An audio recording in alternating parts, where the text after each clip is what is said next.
So, welcome back students to standard 10th Science Strategic Preparation for SSC Board Examination May or June 2021. Today is 2nd day of May and this is day 2 of our preparation. We are preparing section C, 4 marks each. Today's question number 4. We have seen 3 questions yesterday. We discussed. I hope you all have learned. I had told you I'll send you the answers. Well, I will do that. You are having those answers. You may have already prepared, but I'll send you the answers with tomorrow's session. All right? It's because for you to see how I would like you to present the answer in the examination.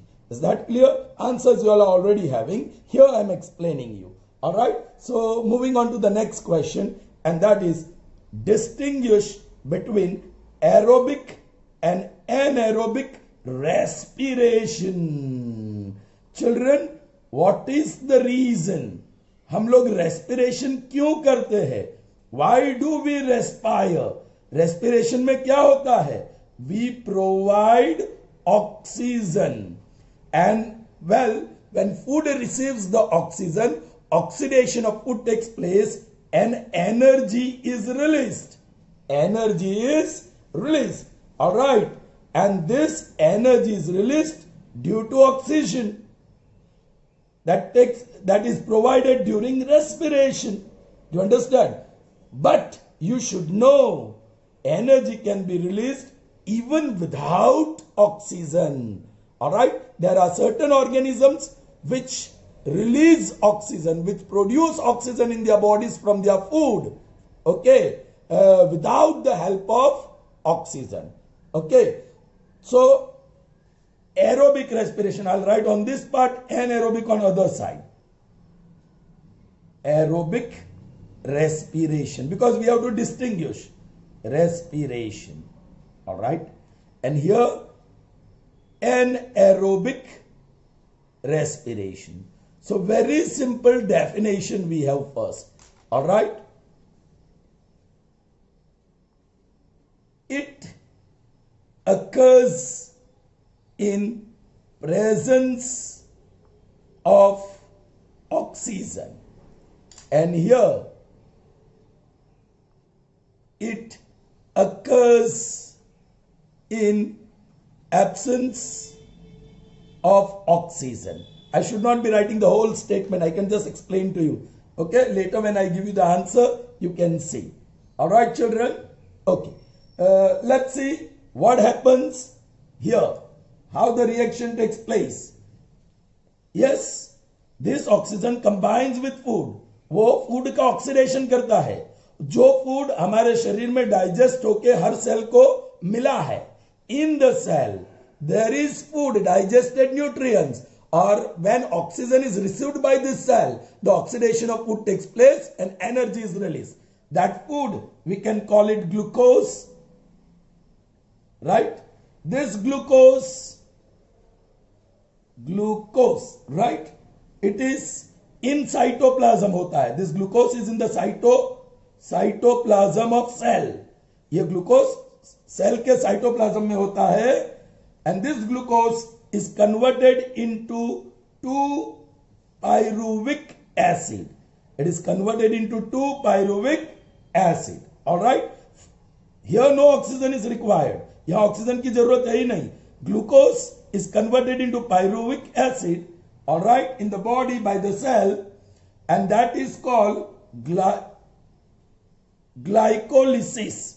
That is called glycolysis. So glucose का पहले cytoplasm of the cell में glycolysis होता है और you get pyruvic acid.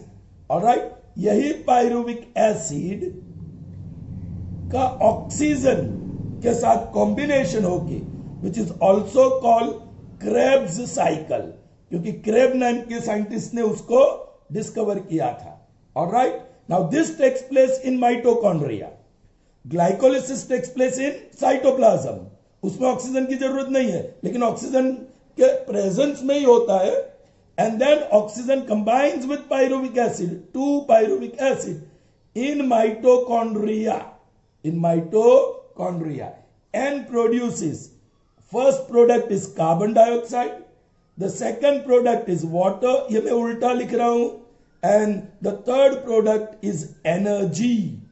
Alright, so जो food है, glucose है, starch है, कार्बोहाइड्रेट है, लिपिड है, alright, उसमें से ग्लूकोज फॉर्म में कन्वर्ट होता है पहले.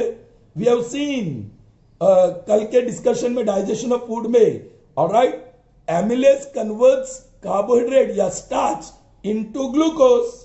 तो ये ग्लूकोज जो सेल में होता है इन साइटोप्लाज्म, पहले उसका ग्लाइकोलिसिस होता है, उससे बनता है 2-pyruvic acid. Now pyruvic acid further combines with oxygen. It is also called Krebs cycle, and this process occurs in mitochondria of the cell.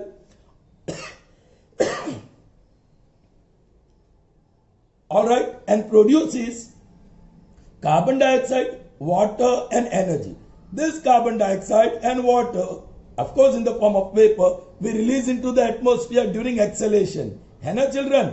Inhalation के समय हम ऑक्सीजन अंदर लेते हैं और एक्सेलेशन के समय हम कार्बन डाइऑक्साइड और वाटर वेपर बाहर निकालते हैं. वही तो होता है सेल में. Alright, and energy is release. This amount of energy is 38 ATP energy. Okay, 38 ATP energy is released during this process. If you balance it, it is 6 molecules of water and 6 molecules of carbon dioxide are produced. Okay, so this is how the reaction takes place in cytoplasm and in mitochondria. Now how reaction takes place here? यहां भी शरीर में glucose होता है. There is glucose, right? Amylase ने starch या carbohydrate को glucose में कन्वर्ट करके रखा ही है. वो साइटोप्लाज्म में होता है, in cytoplasm, correct, in cytoplasm. Alright, और साइटोप्लाज्म में क्या होगा? Glycolysis.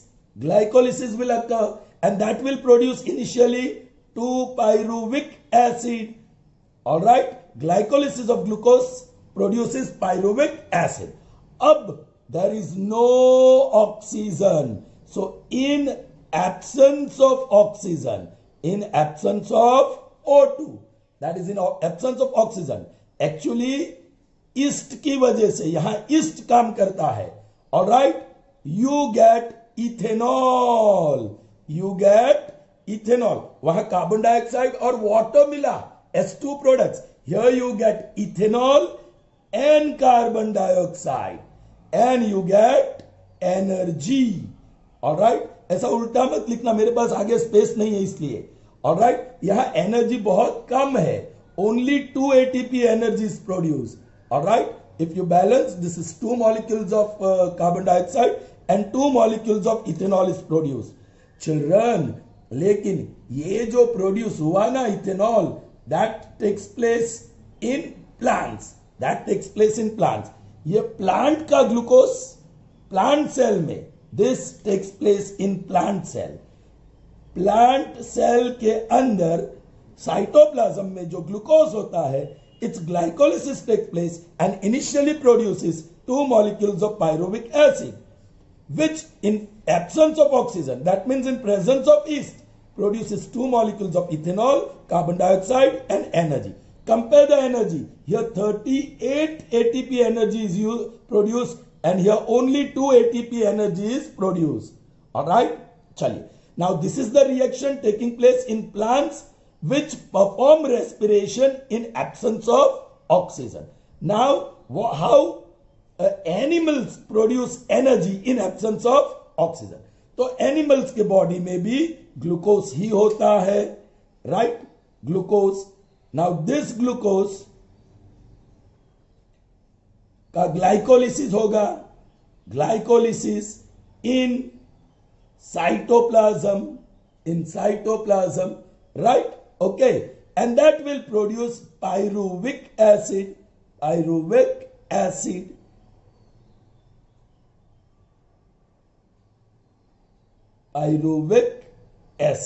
Alright, that spelling you have seen earlier as well. Now this pyruvic acid is produced, alright, okay, I'll put the arrow here, alright.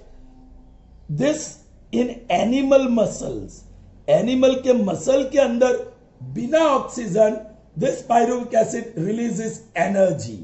ये animal muscles की बात है। In animal muscles glucose gets converted into pyruvic acid by glycolysis and this in absence of oxygen, in absence of oxygen, here yeast is not required, लेकिन in absence of oxygen it produces lactic acid, it produces lactic acid, only one product and two molecules and 2 ATP energy। तो यहां भी energy बहुत कम produce हुआ है। Alright children, okay, मैं जब answer भेजूंगा तो वो एक सीधी लाइन में ये होगा। ऑलराइट, चलिए I just repeat, this takes place in animal cell. Actually plant and animal mostly perform aerobic respiration. ये प्लांट्स और animals generally perform aerobic respiration, जहां साइटोप्लाज्म में ग्लाइकोलिसिस होता है और माइटोकॉन्ड्रिया में ऑक्सीडेशन होता है। ग्लाइकोलिसिस से पायरुविक एसिड मिलता है और ऑक्सीडेशन से कार्बन डाइऑक्साइड, वाटर और एनर्जी मिलता है। नाउ एनएरोबिक रेस्पिरेशन, जहां ऑक्सीजन की जरूरत नहीं है, प्लांट सेल के साइटोप्लाज्म में glucose gets converted into pyruvic acid and pyruvic acid in presence of yeast and in absence of oxygen produces ethanol and carbon dioxide and only 2 ATP of energy. अब ये animal muscles के अंदर जो उस muscle cells है उसके cytoplasm में glucose gets converted into pyruvic acid and in absence of oxygen this pyruvic acid gets converted into lactic acid and releases energy. Children, जब आपको हैमस्ट्रिंग पता है, हैमस्ट्रिंग जो क्रिकेट में 2 विकेट के बीच बैट्समैन दौड़ता है, समटाइम्स हैमस्ट्रिंग होता है, उसके क्या मसल्स में खिंचाव आते हैं। That is due to excessive production of lactic acid. ज्यादा लैक्टिक एसिड प्रोड्यूस होने से ये पैर में खिंचाव आता है, क्योंकि वो हाई मतलब हार्ड वर्क कर रहा है। सो ज्यादा पायरुविक एसिड का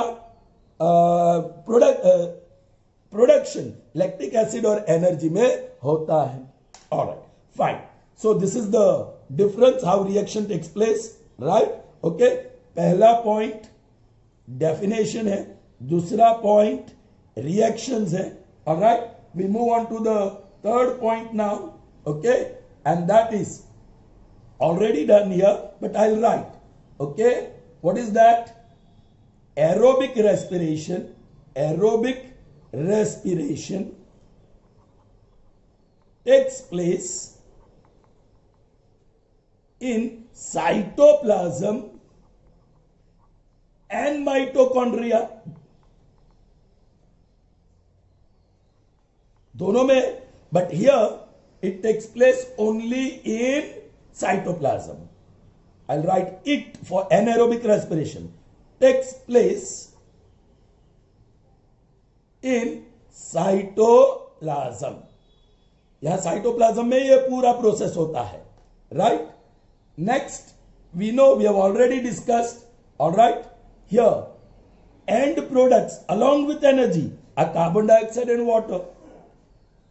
End products in aerobic respiration are carbon dioxide and water, whereas here it is ethanol and carbon dioxide or lactic acid, correct? So end products are ethanol, or you can say lactic acid, ethanol and carbon dioxide or lactic acid. Clear children? Okay, एक और difference वो यहीं से मिलता है। See the amount of energy produced in aerobic respiration 38 ATP and in anaerobic respiration very less, only 2 ATP. All right, so you can say it produces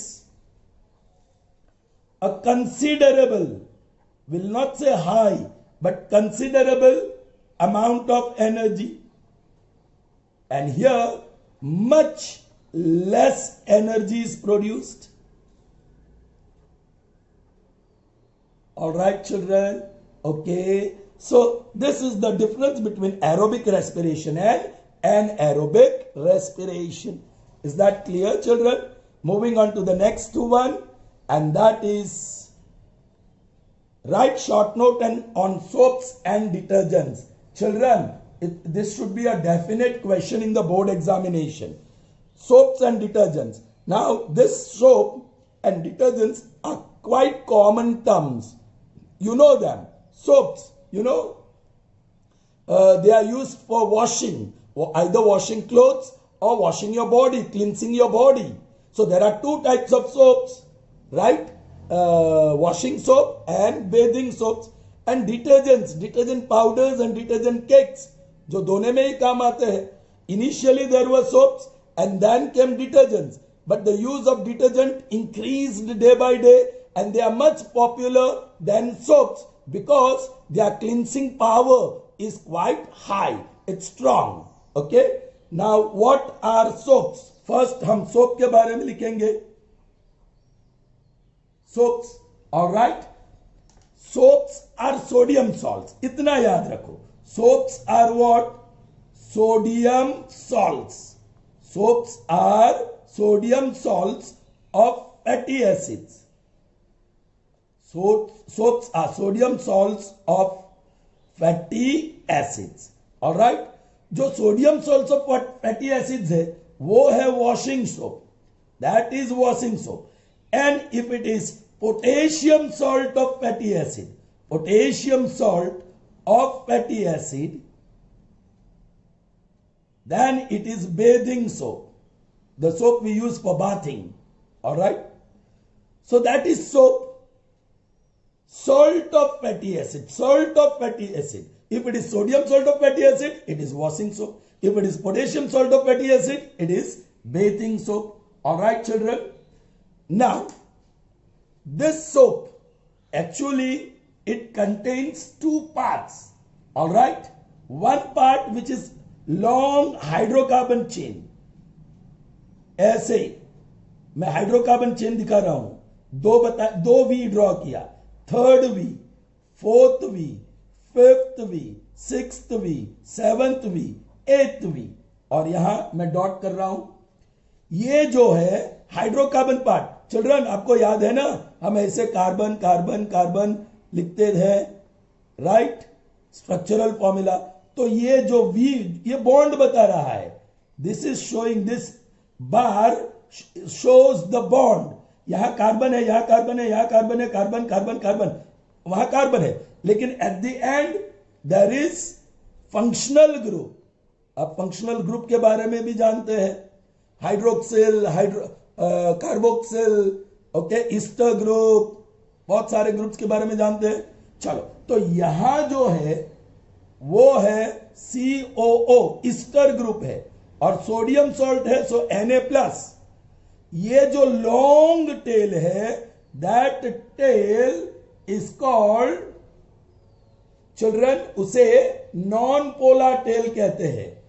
tell is non polar, non polar. Alright? जो यहां head है, that is called polar head. Children, बताइए, non polar tail क्या है?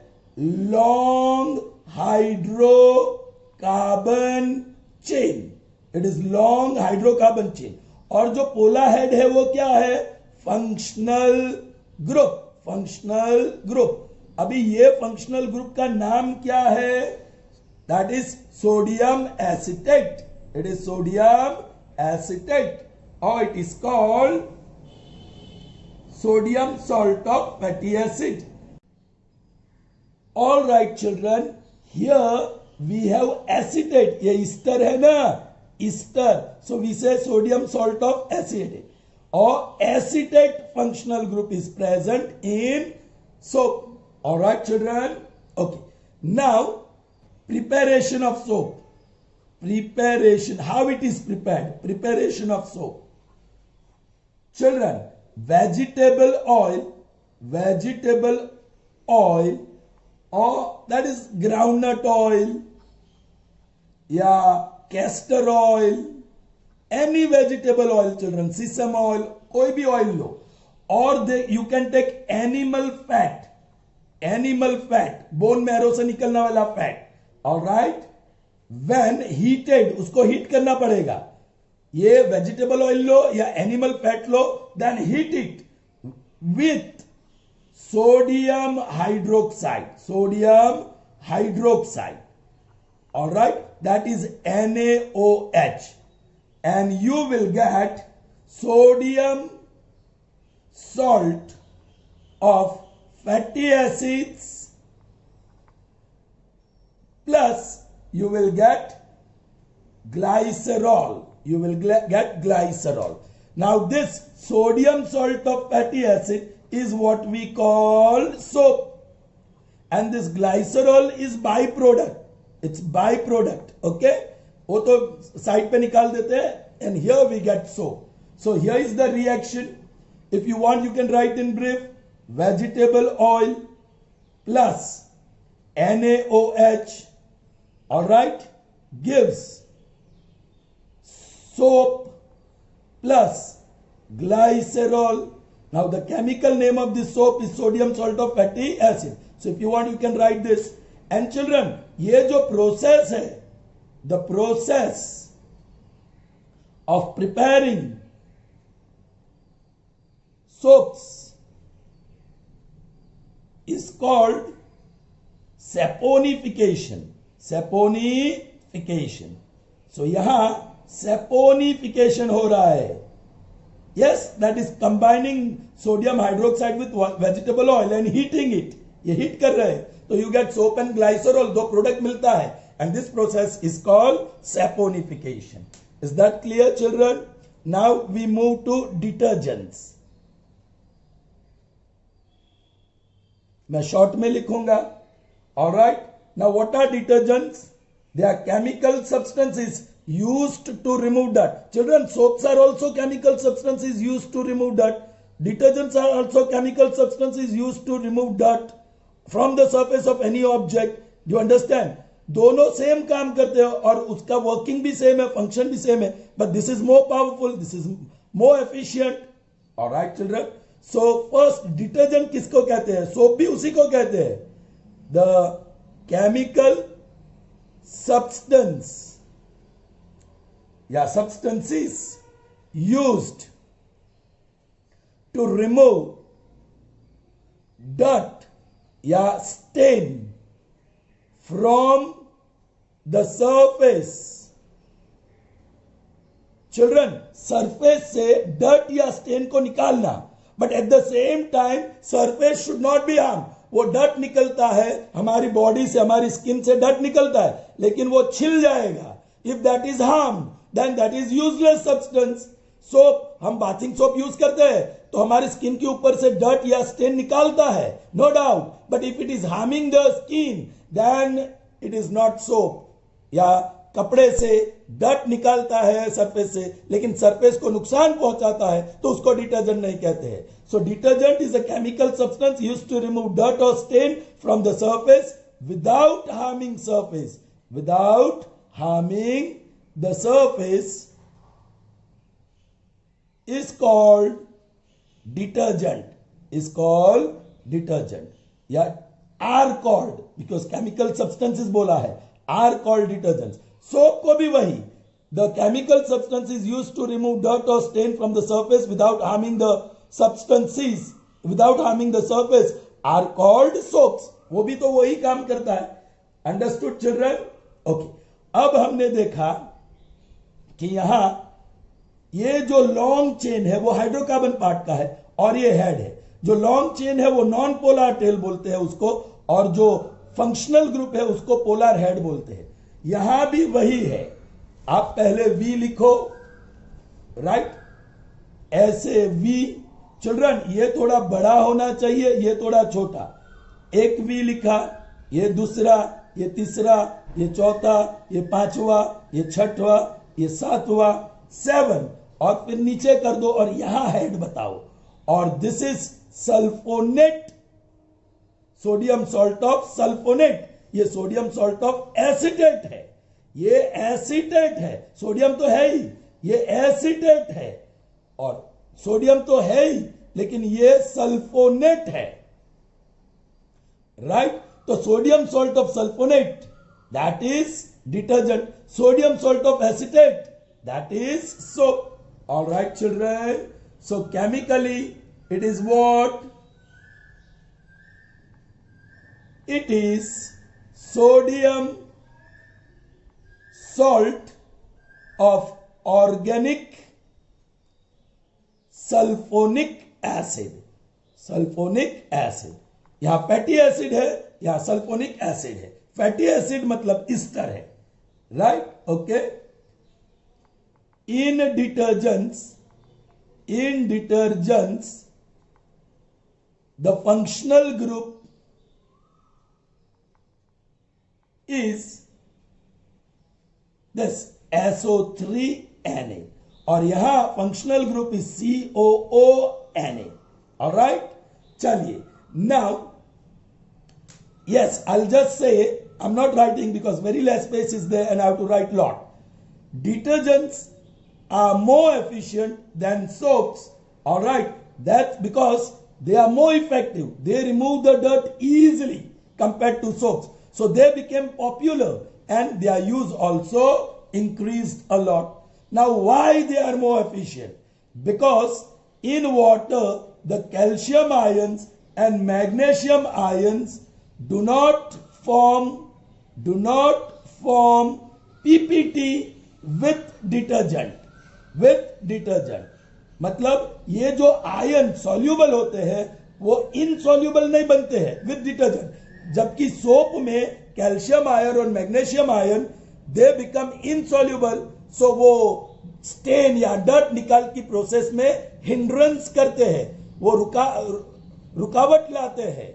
जबकि यहां magnesium ion और calcium ion, these ions do not ionize, they do not form PPT, not ionize, they do not form PPT, so they remain soluble. तो यहां efficiently stain और dirt निकल जाता है. Is that clear, children? अब हम बात करने वाले हैं cleansing process, जो दोनों में सेम है. cleansing process, all right? चलिए, it is same in both. देखो, ये स्टेन है, समझो, here there is stain. Okay, ये जो लॉन्ग चेन वाला हाइड्रोकार्बन पार्ट है और ये हेड है, जहां this is polar head,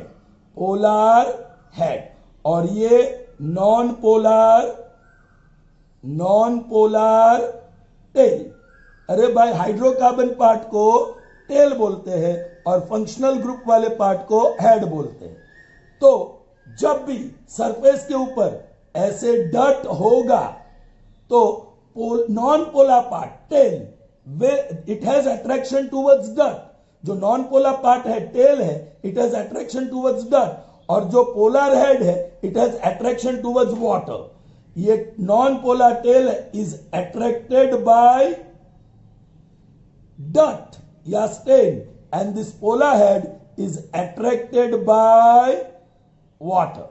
All right? तो tail किसको चिपक जाता है? It gets stuck to the dirt. ये एक है, ये दूसरा, ये तीसरा.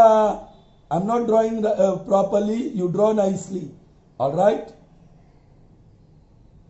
और ये head, ये head, ये head, ये head. This is head. So every tail, it attaches to the dirt because it is attracted by the dirt, and the head, it is attracted by water, so it remains on the surface. All right? और अब क्या हो रहा है children? ये खिंचाव महसूस करता है. All right? ये जो मॉलिक्यूल्स है वो ड्रैग कर रहा है, खींच रहा है ये डर्ट को. ये हेड पानी की ओर खींच रहा है और टेल डर्ट को छोड़ता नहीं है. तो वो टेल डर्ट को निकाल के ही रहता है चिल्ड्रन. Alright children? सो यहां बहुत कुछ हम लिख सकते हैं, मेरे पास जगह नहीं है. You can write non polar tail part is attracted by oily stain और dirt. You can write for polar part, that is head, is attracted towards water. As a result you can see this spherical, ये पूरा spherical all right, ये circular नहीं है, spherical, all four in all directions. Spherical structure is formed around the stain, stain के आसपास पूरा spherical structure. जैसे एक राउंड बॉल ले लिया, ओके, और उसमें सब नेल्स आपने या पिन्स आपने डाल दी, जो कोरोना वायरस दिखता है अपना कोविड-19 वैसा इन ऑल डायरेक्शन. तो ये स्फेरिकल है, और ये जो स्फेरिकल स्ट्रक्चर फॉर्म हुआ है, it is called micelle. It is called micelle, and it is because of the formation of micelle that the stain और डर्ट इज रिमूव्ड. ऑलराइट, यहां जो हाइड्रोकार्बन पार्ट है, ये जो लॉन्ग चेन है, it remains attach to the dirt. Alright, और जो head है, पोला पार्ट है, it remains on the surface. और ये पोला पार्ट वो पानी की ओर अपना जोर देता है, और ये नॉन पोला पार्ट स्टेन को पकड़ के रखता है. और ये हेड बीइंग स्ट्रॉन्गर टेल को खींचता है, और टेल स्टेन या डर्ट को छोड़ता नहीं है, वो डर्ट और स्टेन को लेकर ही पानी में चला जाता है. So the water becomes dirty and the surface becomes clean. So this is how the detergents and soaps both work and clean the body, clean the surface. All right, children, can you hear the cuckoo? Yes, the mangoes are getting ready. Mango season is approaching. Fine. Let's move to the next question. This is also very important question, children. Very important question. What are isomers? Children, we have seen those structural formula. Organic compounds, hydrocarbon compounds from butane. Butane से start होता है. They have same molecular formula. Butane is C4H10. उसके बाद pentane C5H12. Hexane C6H14. Heptane C7H18. ये सारे butane से शुरू होते हैं. Their molecular formula is same, but they have different structural formula. And this different structural formula of these hydrocarbon compounds, they are called isomers of each other. And this property is called isomerism. So let's write what are isomers first. Isomers. Hydrocarbons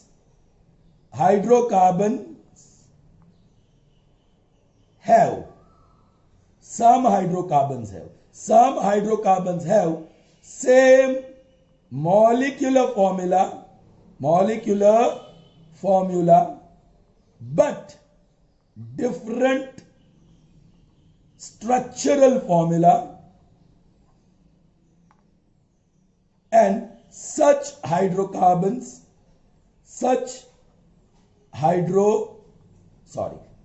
structures are called isomers of each other. Isomers of each other. This property of having isomers is called isomerism. All right, अब उसको हम justify करेंगे. हमको चाहिए isomers of pentane. सो उसमें 5 carbon atom है. So I am writing the first structure. 1 2 3 4 5. Carbon के बीच मैंने बॉन्ड डाल दिया. अब हर एक कार्बन के 4 बॉन्ड है. ये कार्बन का एक आ गया, दूसरा, तीसरा, चौथा. इसके 2 बॉन्ड लेफ्ट राइट में आ गए, तीसरा, चौथा. इसके 2 बॉन्ड लेफ्ट राइट में आ गए, ऊपर नीचे 4 हो गए, ऊपर नीचे 4 हो गए. इसका लेफ्ट में एक ही बॉन्ड है, ऊपर नीचे और राइट में. और यहां हम लिख देंगे hydrogen. Here you can see this is normal pentane. ये स्ट्रेट चेन है, इसको कहते हैं नॉर्मल पेंटेन. सो हमें एक स्ट्रक्चर मिला. ये यू गॉट वन स्ट्रक्चर. इसकी केमिकल बाद में चेक करते हैं. This is the first isomer. Okay, यहां लिखता हूं isomers of pentane. The first one is having straight chain. Children, अब देखो out of this 5, I'm putting only 4. 1, 2, 3, 4. All right. और कार्बन के आसपास मैंने बॉन्ड लगा दिया. ऊपर नीचे भी लगेगा, ऊपर नीचे भी लगेगा, ऊपर नीचे ऊपर नीचे. Out of 5, I have put only 4. तो where should I put the 5th one? अब शर्त यह है कि फर्स्ट और लास्ट को नहीं लगाना है. तो ये सेकंड या थर्ड आप यहां से भी लगा सकते हैं, यहां से भी लगा सकते हैं. चलिए मैं यहां से लगा रहा हूं. एक कार्बन जो मैंने निकाल दिया उसको सेकंड कार्बन से अटैच कर दिया और सब बाकी बॉन्ड के साथ हाइड्रोजन लगा दो. राइट. ये एक नया स्ट्रक्चर बन गया. चिल्ड्रन ध्यान में रखना, फर्स्ट जब आप कार्बन निकाल देते हो तो 4 कार्बन बचे, तो फर्स्ट कार्बन और फोर्थ कार्बन को जो रिमूव्ड कार्बन है उसका बॉन्ड मत फॉर्म कीजिए. I tell you the reason at the end. Okay. So ये नया स्ट्रक्चर बन गया. ऑलराइट. और इसका नाम क्या है आप देखो, यहां से आप कार्बन को नंबर देंगे तो carbon 1, carbon 2, carbon 3, carbon 4. Alright.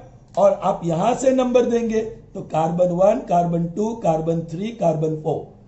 तो ये इसको 2 नंबर मिल सकता है. Carbon 2 if you count from left to right और carbon 3 if you count from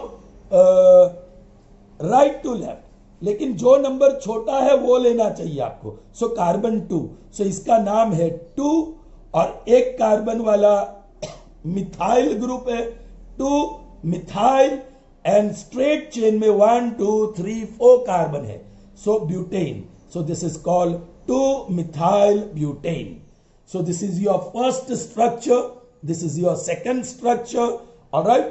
Now let's think of the third structure. आप स्ट्रेट चेन में 5 कार्बन थे, हमने एक कम कर दिया. अब तीसरा हम एक और कम कर देते हैं तो 1, 2 और 3 रखते हैं और उसके बॉन्ड पहले हम दे देते हैं 4 bond to each one. Alright. और ये नीचे वाला बॉन्ड ऑलरेडी था, अगले वाले में देख लो. अब मैंने एक और निकाल दिया, वो पहला और लास्ट, ये फर्स्ट और थर्ड को नहीं लगेगा, वो सेकंड को लगा दो. All right. So this is new structure now and put hydrogen here. All right. Put hydrogen here. So this is a new structure that is form of pentane. अब देखो इसका नाम, या आप यहां से शुरू करेंगे तो कार्बन 1, कार्बन 2, यहां से शुरू करेंगे तो भी कार्बन 1, कार्बन 2. आपको वहीं से शुरू करना है जहां नंबरिंग में कार्बन लोअर ऑर्डर में आए. आप यहां से शुरू करोगे तो 2 पे आता है, ए बाजू से शुरू करोगे तो 3 पे आता है, लोअर 2 है तो आपको ये गिनना है. तो यहां तो दोनों साइड से सेम ही आएगा. चलिए 2, 2 सेकंड कार्बन पे एक मिथाइल है और वही सेकंड कार्बन पे एक और मिथाइल है. सो 2, 2 मिथाइल और methyl di methyl. 2, 2 di methyl. और स्ट्रेट चेन में 3, that is propane. 2, 2 dimethyl propane. I hope you understood children. इसके अलावा कोई और भी स्ट्रक्चर नहीं होने वाला है. So which are the isomers of pentane? Normal pentane, 2 methyl butane और 2, 2 dimethyl propane. Okay. अब वो बात मैं बता दूं कि यहां से मैंने सपोज 1, 2, 3, 4 कार्बन ही लिया और उसके 4 बॉन्ड. अब मैंने जो रिमूव कार्बन है फर्स्ट के साथ ज्वाइन कर दिया. यहां ज्वाइन करूं तो वही बन जाएगा स्ट्रेट. यहां ज्वाइन किया, मैंने कुछ नहीं किया, मैंने सिर्फ ट्विस्ट किया. ऑलराइट. इसको मैं ऐसे कर दूं तो वो वापस सीधा हो जाएगा. मैंने यहां नहीं लगाया, यहां लगाया तो ये तो सिर्फ बैंड हुआ, एल शेप हो गया. एल शेप मैं यहां से ऐसे सीधा कर सकता हूं तो वो तो स्ट्रेट चेन ही रहा. यहां ऐसा नहीं है. देखो यहां ये कार्बन कार्बन का टी शेप बनता है. देखो ये कार्बन कार्बन के साथ टी, ये उल्टा टी बनता है. यहां कार्बन कार्बन के साथ सिर्फ एल बनता है, एल बनता है. तो एल नहीं बनना चाहिए. एल बनेगा तो स्ट्रक्चर अलग नहीं कहा जाएगा. That will be the same structure क्योंकि सीधा ही है. इसको सिर्फ ऐसे बैंड कर दिया. Are you getting me children? Okay fine. Moving on to the last question of today's session. Actually, I have already done that with you, but just to show you how and in what form the question can be asked in the board examination, children. कैसे form में board examination में question पूछा जा सकता है. Question 7, answer the following. Draw the diagram depicting human alimentary canal and label on it gall bladder, liver और pancreas. मैं तो सारे और पार्ट्स को लेबल कर दूंगा क्योंकि एग्जाम में कोई भी पार्ट लेबल करने को बोला गया होगा. नाउ एलिमेंट्री कैनल मतलब क्या? Canal means pipe, pipeline. और ये पाइपलाइन हमारी माउथ से शुरू होती है और एनस पे जाके एंड होती है. So the whole pipeline, the whole device, digestive device, alright, starting from mouth to anus is called alimentary canal. तो आपको ड्रॉ करना है. चलिए, तो मैं माउथ ड्रॉ करता हूं ऐसे. यहां से अपना फूड पाइप, राइट, ये फूड पाइप, फिर ऐसे स्टमक, फिर ये सी शेप का, राइट, ऐसे सी शेप, ऑलराइट, ये कनेक्शन. फिर स्मॉल इंटेस्टाइन, फिर large intestine and then rectum. This is large intestine, फिर रेक्टम होता है.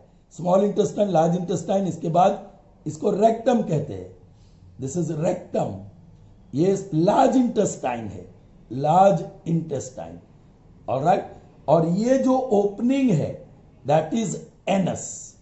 यहां जो ओपनिंग है that is your mouth, alright, okay. ये जो है दैट इज फूड पाइप, या, और यहां फूड पाइप, और it is also called oesophagus. Now this is stomach.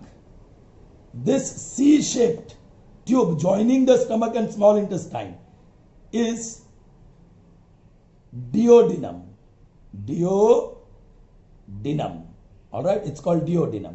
Children, इसी duodenum पे 3 चीज अटैच्ड है.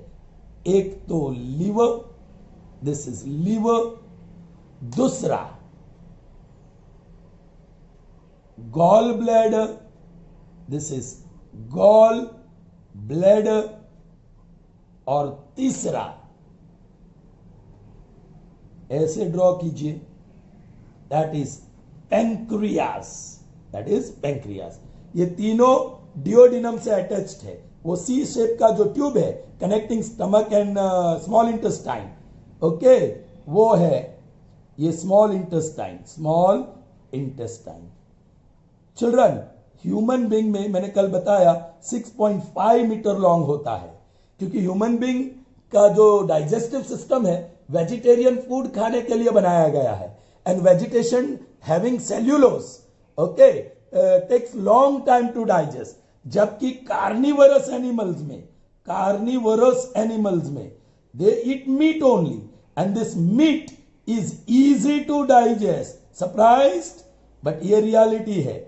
इसलिए एनिमल्स में स्मॉल इंटेस्टाइन बहुत छोटा होता है. Okay, remember that. वो कल मेरे डिस्कशन में रह गया था. चलिए, ड्रॉ द डायग्राम. तो मैंने रफली डायग्राम ड्रॉ कर दिया और आपको 3 चीज ही लेबल करनी थी.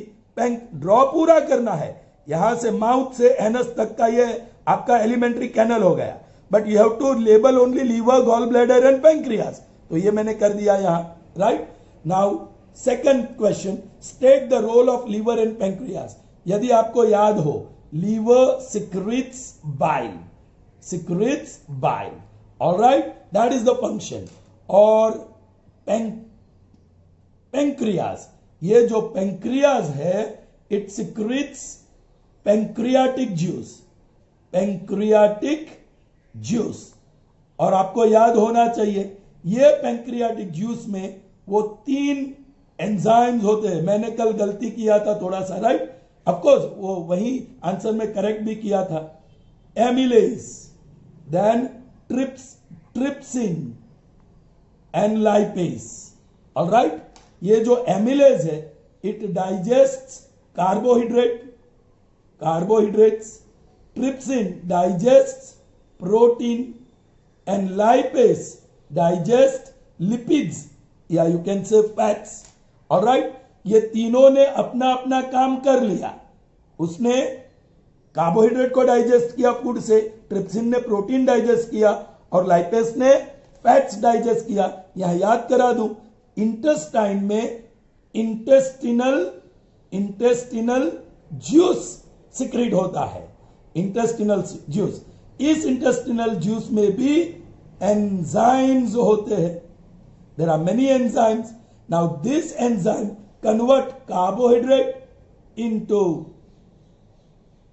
protein and fats into fatty acids and glycerol, fatty acids plus glycerol, all right, glycerol carbohydrate को ग्लाइकोजन में कन्वर्ट करता है, राइट, या ग्लूकोज में कन्वर्ट करता है, glucose actually it converts into glucose, और प्रोटीन को एमिनो एसिड में कन्वर्ट करता है। चिल्ड्रन, ये क्वेश्चन में नहीं है, मैं कल का जस्ट रिपीट कर रहा हूं। State the role of liver. तो liver secretes bile, that's it. Pancreas secretes pancreatic juice which contains enzymes like amylase, trypsin and lipase. Amylase absorbs carbohydrate, trypsin absorbs protein and lipase absorbs fats. That's all. Okay, now next question. Name the organs which perform the following functions. Absorption of digested food. Children, मैंने बताया था यहां छोटे छोटे Willie होते हैं, finger like projections होते हैं वॉल्स ऑफ स्टमक में, ऐसे ऐसे, यू अंडरस्टैंड, जिसको हम कहते हैं villi. This villi in small intestine absorbs the digested food, all right, and through the walls of small intestine the digested nutrients is sent to the bloodstream. Okay, so who performs the function of digested nutrients? That is villi in the small intestine, which absorbs the digested nutrients, yeah, food, and send into the bloodstream. Now what about the absorption of water? Yes, वो large intestine में होता है, क्योंकि undigested food along with water enters your undigested food plus water. अब शरीर से water नहीं जाना चाहिए, यूरिन से तो हम वाटर ऑलरेडी लूज करते हैं, पर्स्पिरेशन से भी लूज करते हैं, तो अनडाइजेस्टेड फूड के साथ वाटर जाएगा तो हम डिहाइड्रेटेड हो जाएंगे। भाई वही तो होता है when there are loose motions, loose motion होता है। लूज मोशन कब होता है? when large intestine is unable to absorb the water. so large intestine का काम है कि वो वाटर को एब्जॉर्ब कर ले और इसको सॉलिड पेस्ट बना दे, which further moves to rectum, और जब रेक्टम भर जाता है तो we feel yes to go to washroom and we discard that faecal matter through anus. All right, yeah now one more question is there. Explain the statement, bile does not contain enzyme, but it is essential for digestion. It is essential for digestion. Children, ये जो liver है greenish yellow colour का एक liquid secrete करता है, alright, वो सीधा duodenum से फूड के साथ मिक्स होकर आगे बढ़ता है और जो एक्सेस है वो गॉल ब्लैडर में स्टोर होता है, और जब एक्स्ट्रा बाइल की जरूरत होती है तब गॉल ब्लैडर भी बाइल बेचता है और लीवर भी बेचता है. अब देखो यहां एसिडिक कंडीशन चाहिए. In stomach acidic condition is essential for pepsin to become active, लेकिन स्मॉल इंटेस्टाइन में बेसिक कंडीशन चाहिए for this amylase, trypsin and lipase to become active. वो लोग एक्टिव होंगे तो ही अपना काम करेंगे. तो ये जो फूड स्टमक से आया वो एसिडिक आया. अब इंटेस्टाइन में जाने से पहले या इंटेस्टाइन में पहुंचने के तुरंत बाद उसे बेसिक बनना है. तो bile converts this acidic food received by the small intestine from the stomach into basic state. All right, so bile is one type of salt which is a basic one, and it converts acidic food into basic food in the small intestine. So it is essential. Without bile ये food basic नहीं होगा तो ये enzymes active नहीं होंगे और carbohydrate, protein और fats digest नहीं होगा. All right, यहां प्रोटीन का पार्शियल डाइजेशन होता है. माउथ में स्टार्च का डाइजेशन शुरू होता है. सो digestion in human being starts from the mouth itself. Alright children, I hope you understood. कल का जब मैं ऐसा वीडियो बनाऊंगा पहले वो जो आंसर आपको देना है, ओके, वो मैं दे दूंगा and then I will start the explanation of new question answers. Okay, so please आज ये वीडियो देखना और लर्न दिस क्वेश्चन आंसर्स. आपके पास क्वेश्चन आंसर्स तो है ही, मैं जो आंसर दे रहा हूं वो प्रेजेंटेशन के लिए दे रहा हूं, how to present that answer. Okay, कुछ वेरिएशन होगा but once I give you the answers you can learn them. So best of luck children, see you in the next session. Till then, goodbye, have a nice day.